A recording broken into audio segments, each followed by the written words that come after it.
Today, I am taking you to Bagnols-sur-Cèze, Saint-Aubin-d'Auriol, and Chandolas, nestled between northern Gard and southern Ardèche. Pierre Chassagne is a young man, orphaned of both mother and father, who lives with his grandfather, a wealthy merchant. A servant remains in the household. She looks after the home and even manages it whenever the grandfather is away. Several witnesses report that she had access to certain sums of money, which she used freely to keep the house running. One evening, Gabrielle and Pierre flee.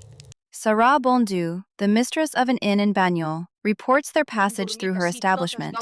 They slept one night in the very same bed.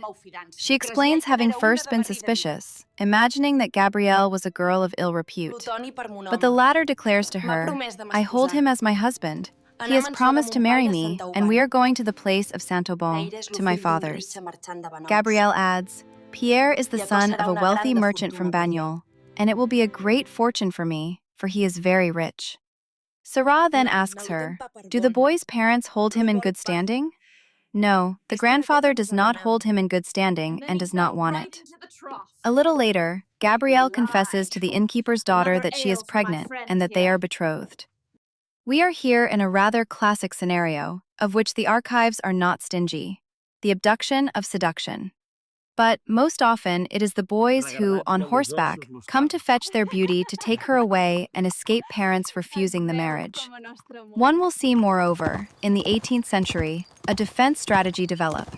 Young girls explained to the officers of justice that they were the authors of the abduction rather than the victims. It is a matter of softening the hand of justice. Here, there is no doubt that the young people carry each other away. It is moreover probable that they are very much in love, even if Gabrielle's discourse might suggest a well-calculated interest. One does not prevent the other. From 3 o'clock in the morning, they set off again towards Saint-Aubin, in Ardèche, where Gabrielle Maigron originates and where her father lives. On the way, near the village of Saint-Gervais, they cross paths with muleteers carrying chestnuts to the market in Bagnols. These men report having seen and recognized them. They passed along the path without saying a word. They arrive by night at Saint-Aubin. Father Maigron wants to have them married immediately. He calls for the notary and sends Gabrielle's brothers to find witnesses. The prior of the village refuses to proceed with a blessing at such an unseasonable hour. They then go to Chandolas, a few kilometers away, where they pull the priest from his bed. Father Maigron tries to convince him by saying that it will be a great fortune for his daughter.